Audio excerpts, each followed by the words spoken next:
Bismillahirrahmanirrahim. Assalamualaikum warahmatullahi wabarakatuh. Innal hamdalillah nahmaduhu wa nasta'inuhu wa nastaghfiruh wa na'udzu billahi min shururi anfusina wa sayyiati a'malina may yahdihillahu fala mudilla lahu wa may yudlil fala hadiya lahu. Asyhadu an la ilaha illallah wahdahu la syarika lahu wa asyhadu anna Muhammadan abduhu wa rasuluh. Allahumma salli wa sallim ala nabiyyina Muhammadin wa ala alihi wa sahbihi ajma'in. Ya ayyuhalladzina amanu taqullaha haqqa tuqatih wa la tamutunna illa wa antum muslimun. Ya ayyuhan nasu taqu rabbakumul ladzi khalaqakum min nafsin wahidah wa khalaqa minha zawjaha wa batha minhuma rijalan katsiran wa nisaa wattaqullaha alladzi tasaaluna bihi wal arham innallaha kana 'alaykum raqiba. Ya ayyuhalladzina amanu taqullaha wa qulu qawlan sadida yuslih lakum a'malakum wa yaghfir lakum dhunubakum wa may yuti'illaha wa rasulahu فقد فاز فوزا عظيما. أما بعد فإن أصدق الحديث كتاب الله وخير الهدي هدي محمد صلى الله عليه وعلى آله وسلم وشر الأمور محدثاتها وكل محدثة بدعة وكل بدعة ضلالة وكل ضلالة في النار. Jamaah sekalian rahimani wa rahmakumullah. Alhamdulillah, segala puji bagi Allah, salawat serta salam semoga senantiasa tercurah kepada Nabi kita Nabi Muhammad sallallahu alaihi wa ala alihi wasallam. Kita bersyukur kepada Allah Subhanahu wa taala di pagi hari yang berbahagia ini kembali kita hadir dalam majelis yang mubarak ini. Semoga Allah Subhanahu wa taala memberikan kepada kita rahmat dan keberkahannya. Amin ya rabbal alamin. Jamaah sekalian, mari kita lanjutkan kajian kita pagi hari ini dalam pembahasan masih dalam Kitabul Janaiz dari kitab Al-Wajiz fi Fiqh Sunnati wa Kitabil Aziz, yang kita masuk dalam pembahasan at-ta'ziyah.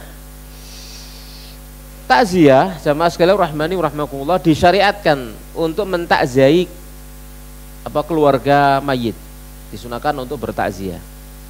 Ya, dengan apa? Tujuannya adalah menghiburnya, dengan tujuan atau menghilangkan kesusahannya, untuk membuat mereka ridho dan sabar dengan apa yang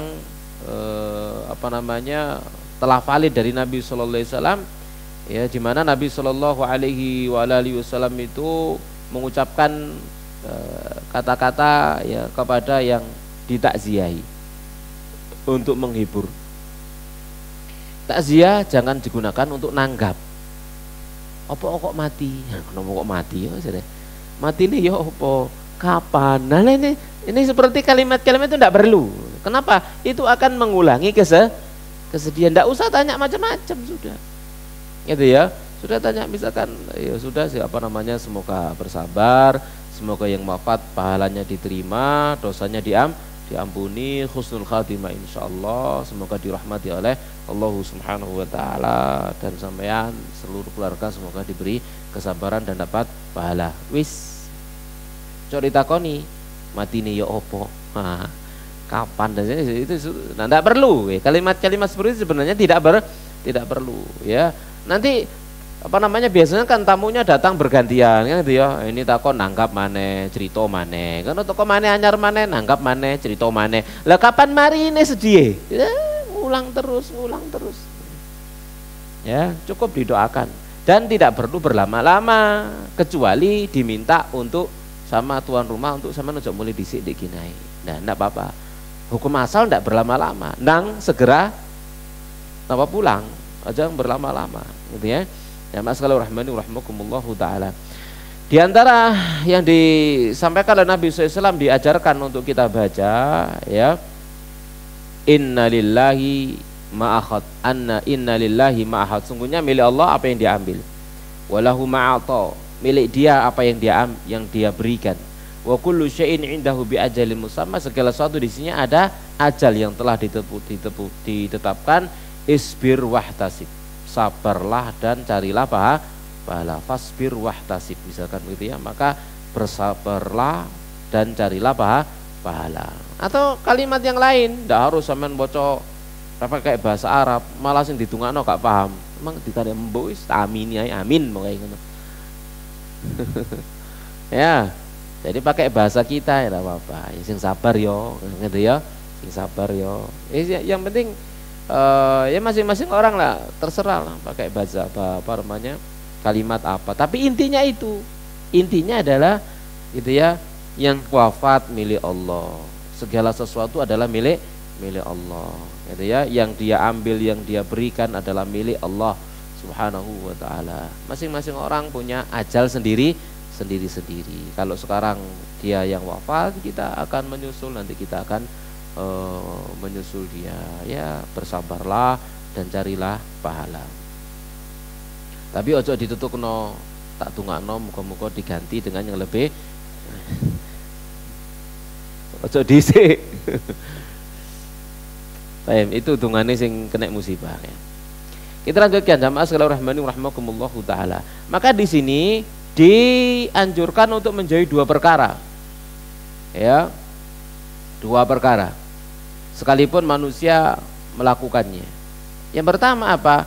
Berkumpul untuk takziah pada tempat khusus. Ya, seperti rumah atau kuburan atau masjid. Tujuannya adalah untuk takziah. Tidak ada tempat khusus. Ya, datang ke rumahnya misalkan selesai pulang. Yang kedua, keluarga membuat makanan untuk menjamu yang datang takziah. Ya, keluarga membuat makanan untuk tamu yang datang takziah. Nah, ini perkara yang harus dihindari, ditinggalkan. Ya, ini budaya yang harus ditinggalkan. Jamaah sekalian rahmani rahimakumullahu taala. Kenapa berdasarkan hadis Jarir bin Abdul Al-Bajali radhiyallahu anhu, kunna nu'iddul ijtima'i ila ahlil mayyit wa sani'ata ta'ami ba'da dafnihi minan niyahah. Dulu kami menganggap berkumpul menuju keluarga mayit lalu bikin makanan setelah penguburannya, maka itu termasuk bagian dari niyahah.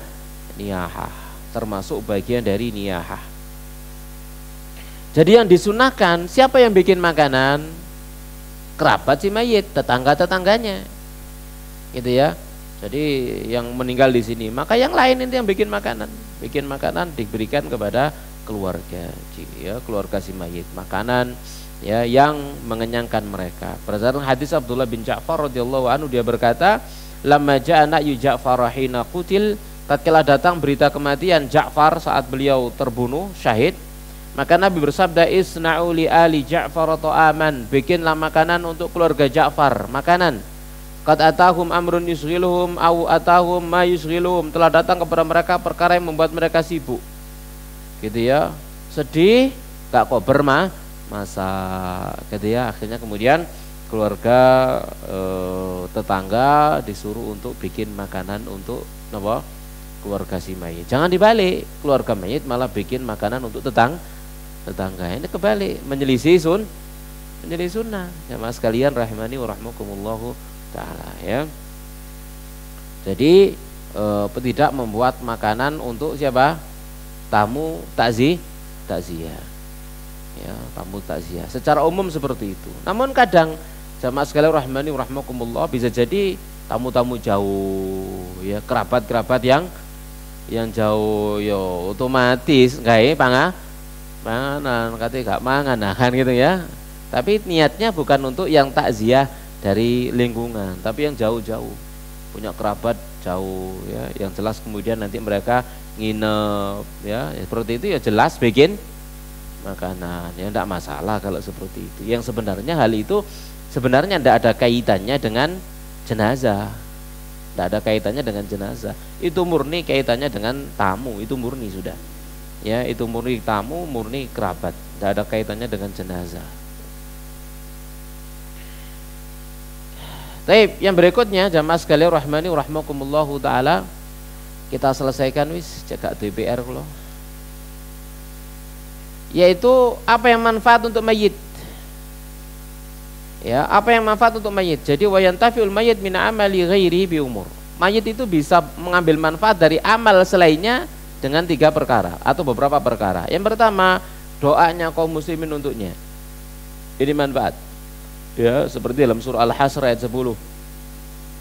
Walladzina ja'u min ba'dihim yaquluna rabbana ighfir lana wa li ikhwanina alladzina sabaquna bil iman wa la taj'al fi qulubina ghillan lil ladzina amanu rabbana innaka ra'ufun rahim. Juga sabda Nabi SAW, dakwatul mar'il muslim li akhi bidzaril ghaib mustajabah. Doa seorang muslim untuk saudaranya bidzaril ghaib tanpa sepengetahuan yang didoakan itu mustajab. Ya, indara si malakun muwakkal, pada sisi kepalanya ada malaikat yang dikasih tugas. Kullama ta'ali akhi bi khairin, setiap kali dia berdoa untuk saudaranya dengan kebaikan, qalal malakul muwakkal, maka berkata malaikat yang dikasih tugas, amin walaka bimithlin. Amin, semoga dikabulkan dan untukmu yang semisalnya. Ya, maka ini adalah diantara cara kita berdoa, mendoakan diri kita sendiri untuk sesuatu yang kita sangat mengharapkannya. Dengan cara apa? Mendoakan orang lain yang punya harapan yang sama. Mendoakan orang lain punya harapan yang sama. Ya, kenapa doa itu mustajab? Ya, mustajab melebihi doa kita sendiri. Tatkala kita mendoakan orang lain yang punya harapan yang sama.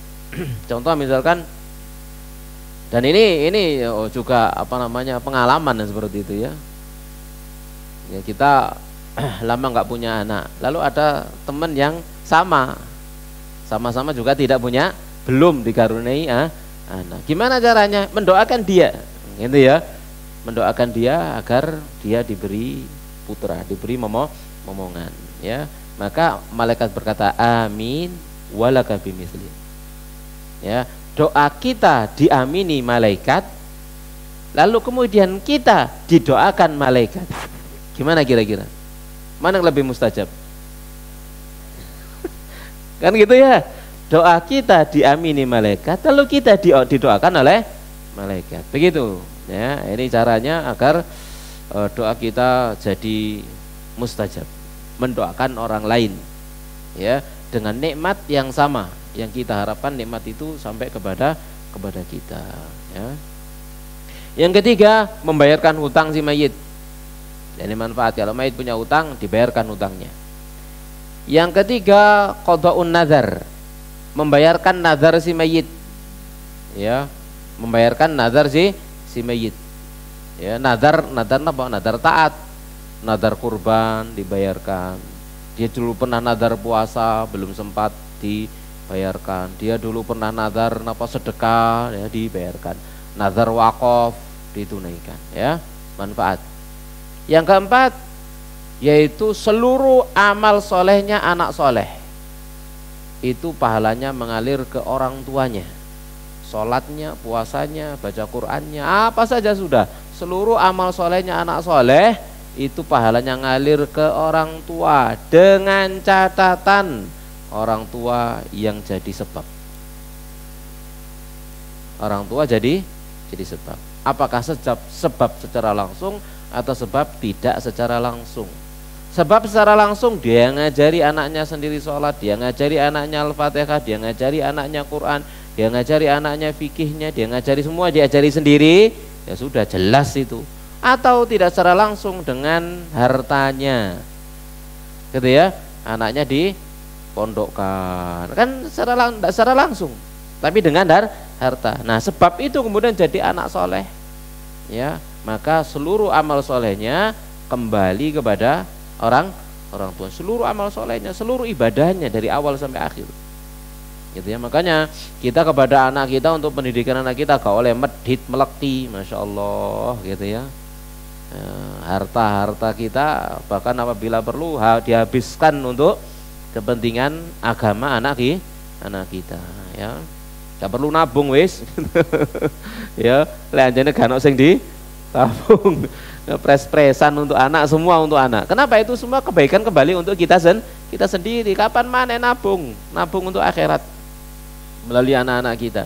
Yang anak-anak kita itu nanti akan punya anak-anak lagi terus. Nah, itu kan menjadi amal soleh, amal jariah untuk kita selamanya, gitu ya. Anak kita punya anak, ya cucu kita punya anak lagi, cucunya cucu punya, oh terus. Ya semuanya dari kita, sumbernya amal soleh mereka semuanya. Maka pahala kita akan mengalir tiada hentinya.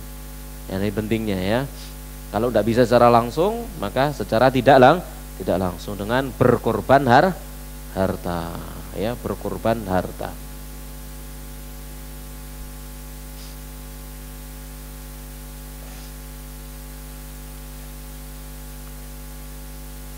Kemudian juga jangan golek sing gratis ngono.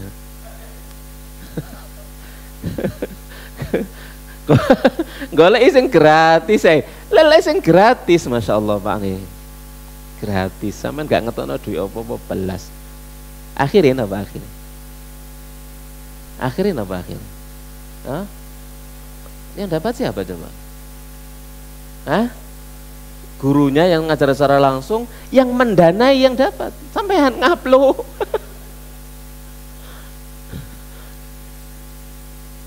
Paham di sini maksudnya? Baik.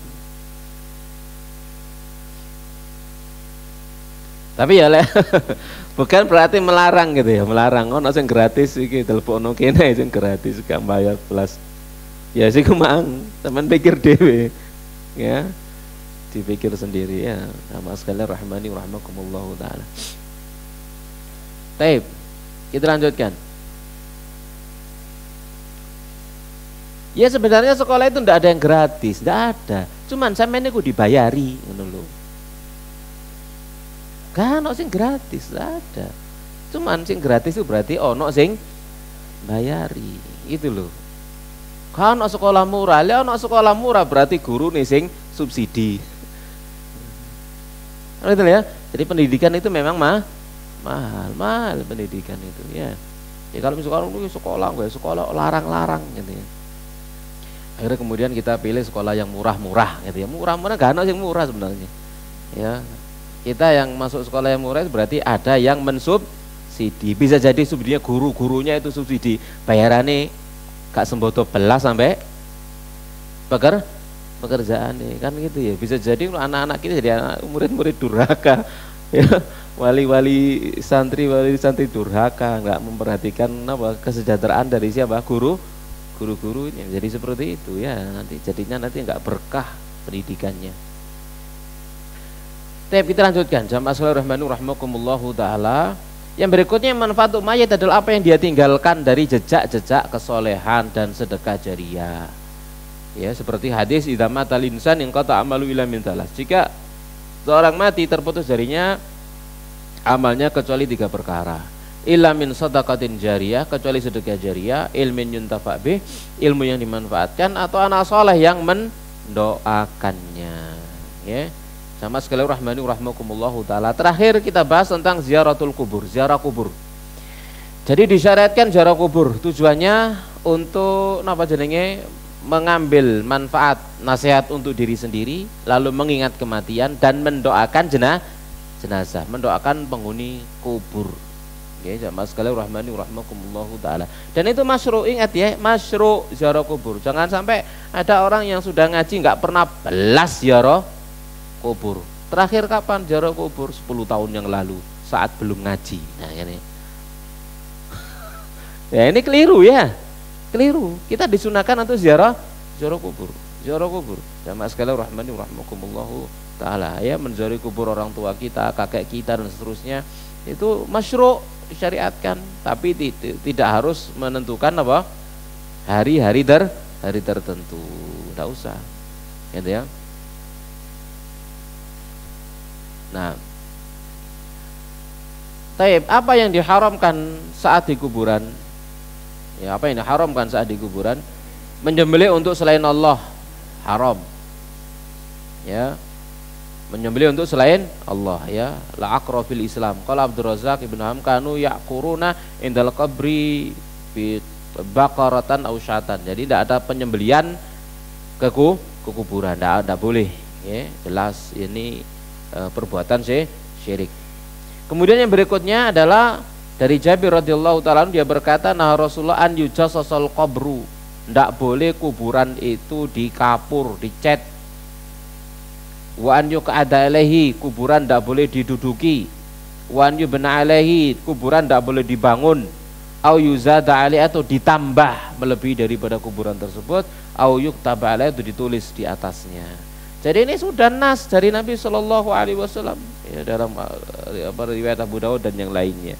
Jadi tidak boleh dikapur, dicet-cet, diperindah, dipermanis, tidak boleh. Ya sudah, biarkan seperti itu apa adanya, gitu ya. Tidak boleh diduduki di atasnya, dilunggui, tidak boleh. Dibangun-bangun di atas, dikasih kecing, dikasih apa kubah, dikasih apa pagar dan sebagainya, tidak boleh dalam Islam. Tidak boleh ditambah. Ya, ditambah nopo, ditambahi marmer, ditambahi nopo jenenge, ditekel, di keramik, misalkan semacam ini semua, ya, termasuk perkara-perkara dilarang oleh Nabi kita Muhammad Sallallahu Alaihi Wasallam. Tapi kenyataannya kita lihat kuburan-kuburan kaum muslimin, lah kok sebagian malah niru kuburan Cina, ya. Nah, ini. Oh no, gitu ya. Ya karena kejahilan, ya. Yang berikutnya, tidak boleh sholat menghadap ke kuburan. La tusollu ilal kubur, tidak boleh sholat menghadap ke kuburan. Yang kedelapan, sholat di sisi kuburan walau bidun istiqbal. Sholat di sisi kuburan sekalipun tanpa menghadap ke kuburan. Jadi sholat di sekitar lingkungan kuburan, tidak boleh kecuali sholat jenazah. Ya, Nabi bersabda, al ardu kullu masjid ilal maqbar wal hammam. Bumi ini semuanya adalah masjid kecuali pekuburan dan kamar mandi. Yang kesembilan, tidak boleh, perkara yang diharamkan berikutnya, bangun masjid di atas kuburan. Ini termasuk perkara yang dilaknat. Nabi bersabda, laknatullah alal yahudi wan nasara ittakhadhu qubur anbiya'i masajid yuhadziru ma sana'u. Nabi pernah bersabda, laknat Allah atas Yahudi Nasrani, mereka menjadikan kuburan nabi-nabi mereka sebagai masjid. Ya. Juga riwayat yang lainnya, la'anallahu al-yahuda wan nasara ittakhadhu qubur anbiya'i masajid.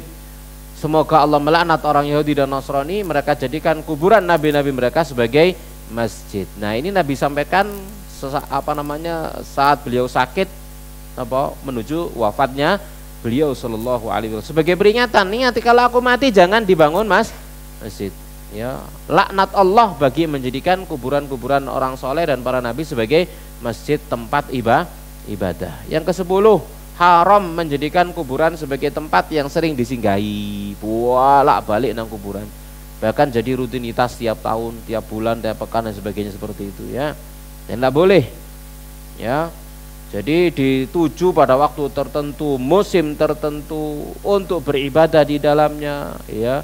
Untuk beribadah sekalipun kepada Allah Subhanahu wa ta'ala. Nabi bersabda, la tatakhidu qabri, dan kalian jangan jadikan kuburanku sebagai tempat yang sering disinggahi, bolak-balik.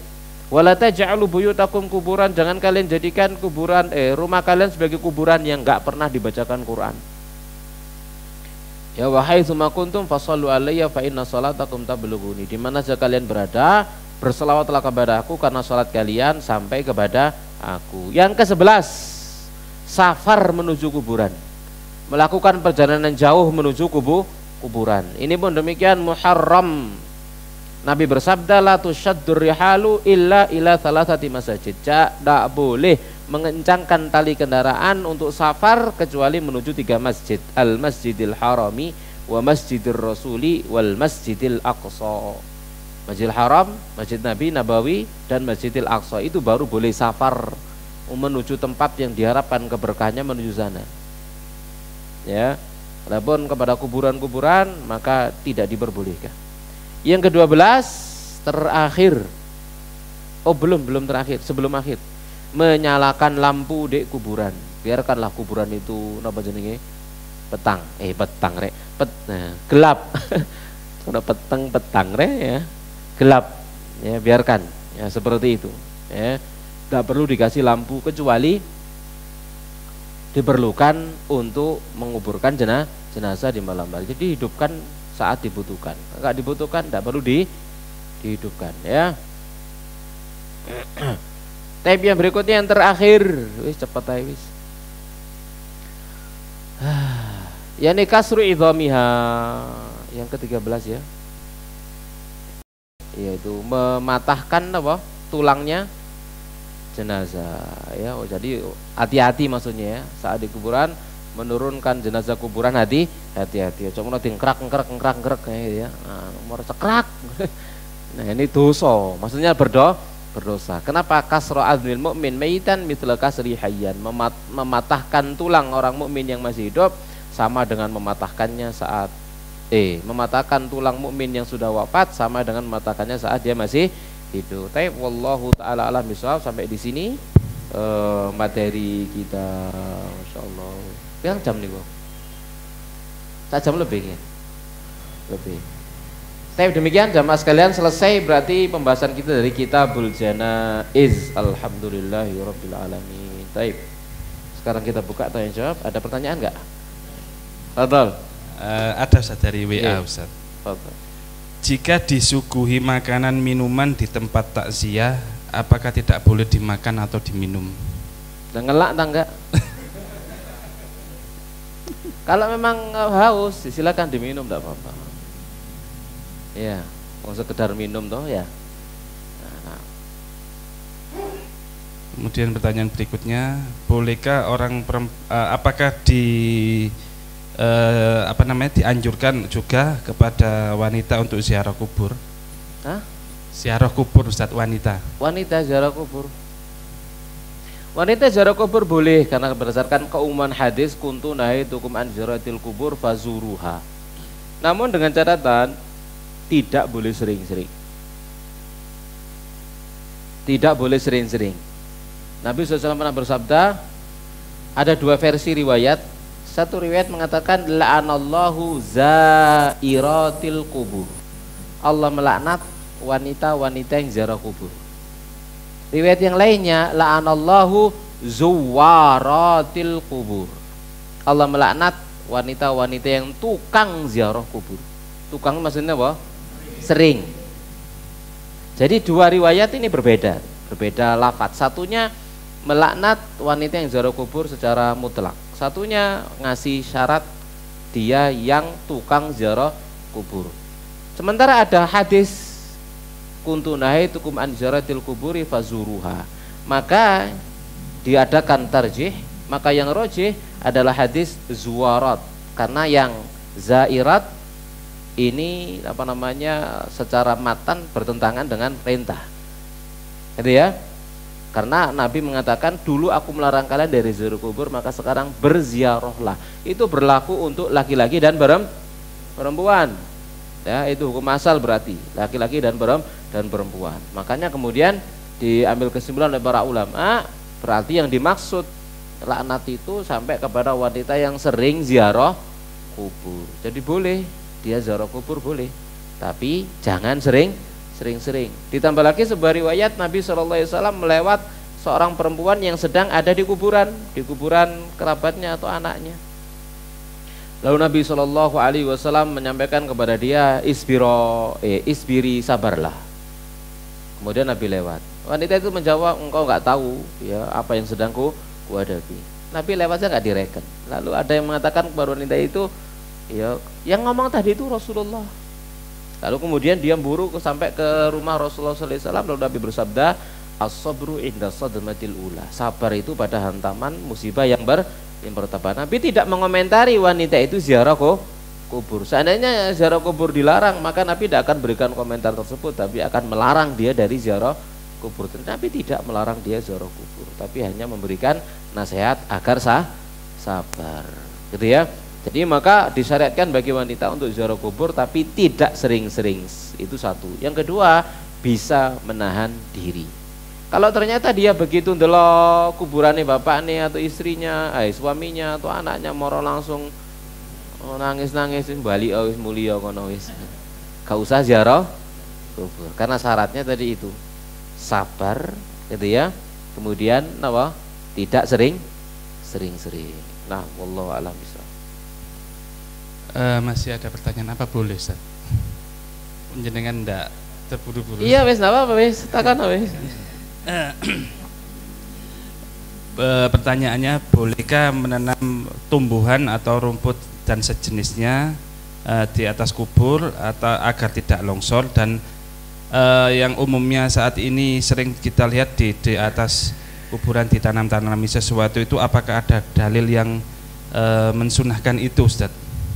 Tidak ada dalil kesunahan nandur gedang, nandur Kamboja, nandur macam-macam. Tidak ada, semua itu tidak ada.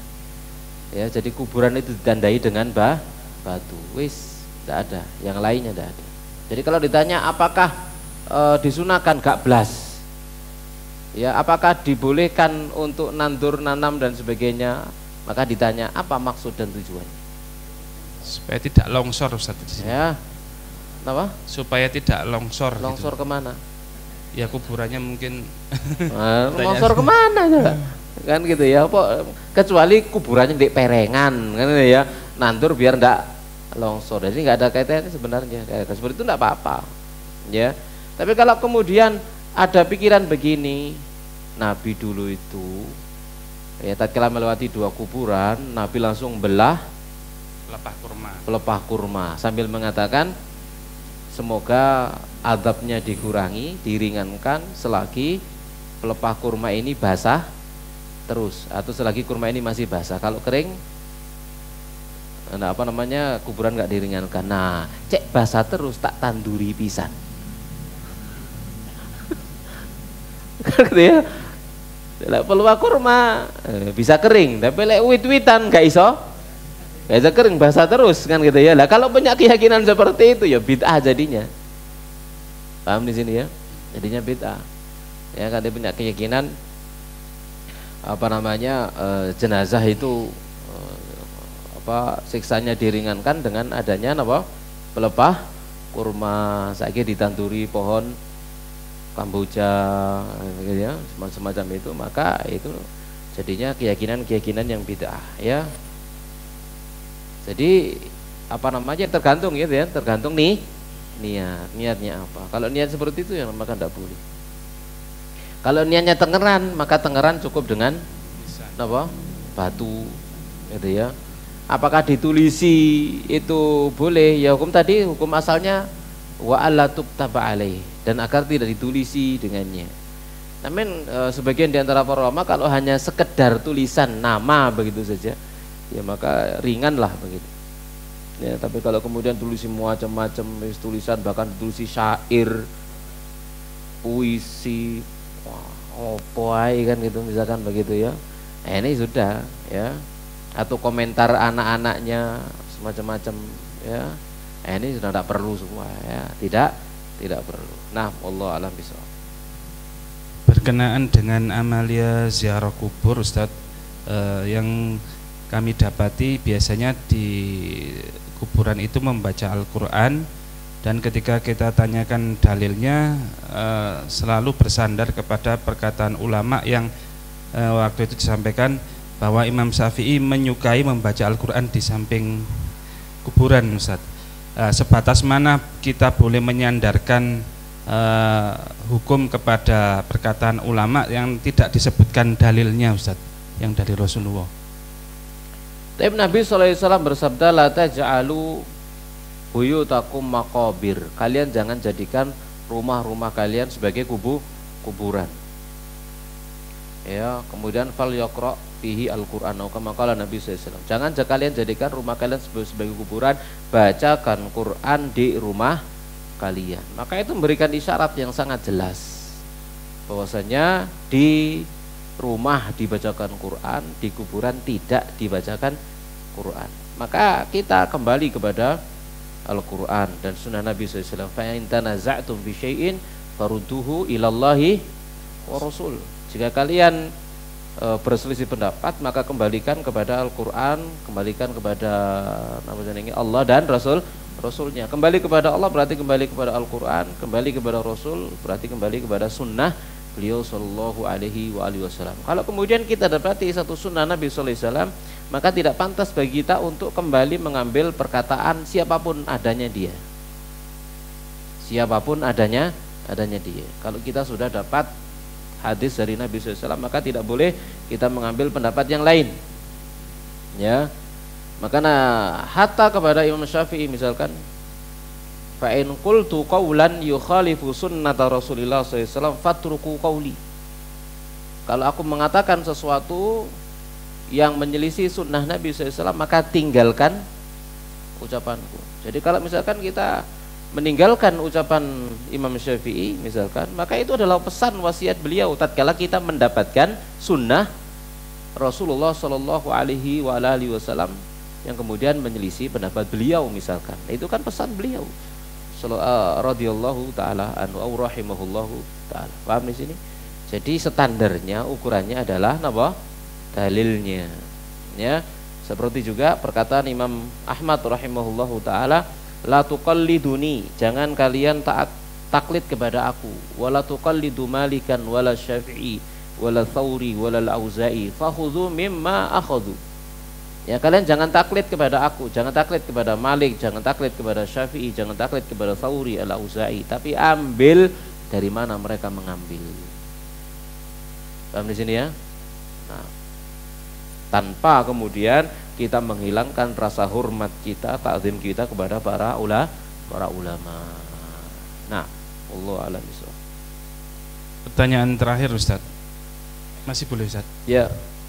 Dari terakhir ya, boleh aja terakhir. Bagaimana sikap kita terhadap ketika dihadapkan pada kondisi yang meninggal itu orang kafir yang atasan kita Ustaz misalnya, dalam hal takziah atau pemakamannya Ustaz?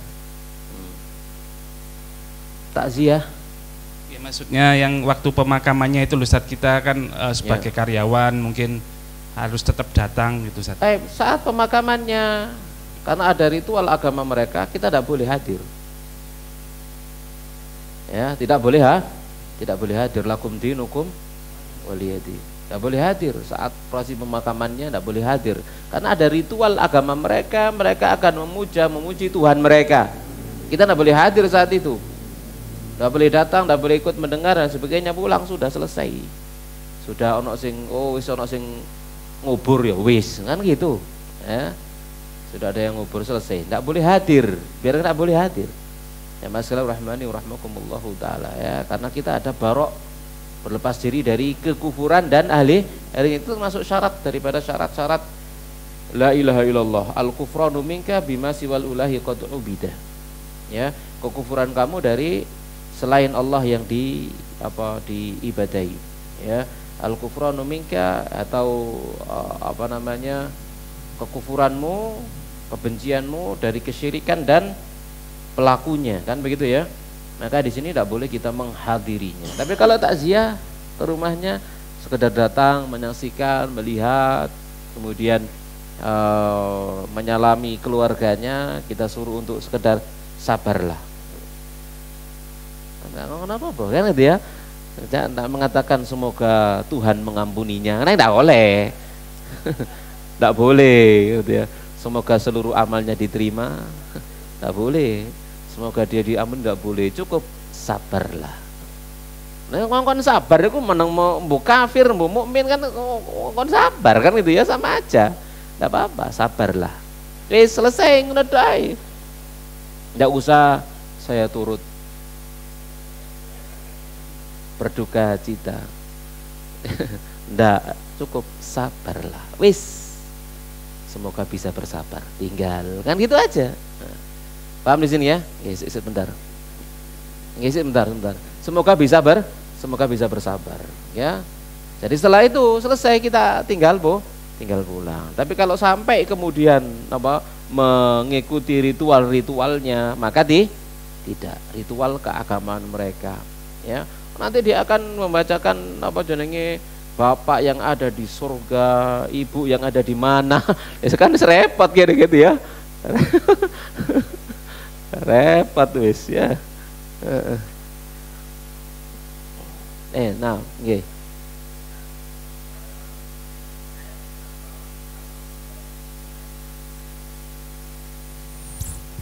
Kami jadi relawan, tapi yang kami kuburkan orang muslim. Cuman waktu dari rumah sakit itu pakai peti Ustaz. Nah, hukumnya gimana itu Ustaz? Itu banyak itu Ustaz. Lah yo itu doruri memang ya harus begitu memang. Sudah enggak dihadapkan ke kiblat, sudah di dalam peti itu enggak boleh dibuka. No, lah ya sudah doruri sudah. Ya musim Covid kemarin ya wis itu doruri, nggak perlu dibahas kalau itu sudah doruri sudah ya. Karena menurut yang ahli, menurut dokter kan gitu ya, menurut itu bisa menurut mereka. Bener nggak itu urusan kita kan itu ya, menurut mereka aturannya dan lain sebagainya dan seterusnya ya sudah begitu ya, mereka yang lebih tahu ya, kita karek husnudonai kan begitu ya, gak usah mikir macam-macam ya. Bahkan ono sing nantang wis gak usah bongkar kabeh diwambungi ya jenazah marono tibae kenek temenan ya, tapi ya ono sing kenek ono sing nggak kena, maksudnya pokoknya mbowis gitu loh kemarin itu ya. Nah, alhamdulillah kita semuanya bisa diberikan kesehatan. Tapi kenyataannya memang ya apa namanya, di antara kerabat-kerabat kita ada yang terkena. Paman saya sendiri wafat, sepupu saya juga wafat kemarin kena Covid kemarin. Ya, pamannya istri saya juga kena. Jadi kerabat-kerabat kita ya ada beberapa orang yang terkena ya. Nah,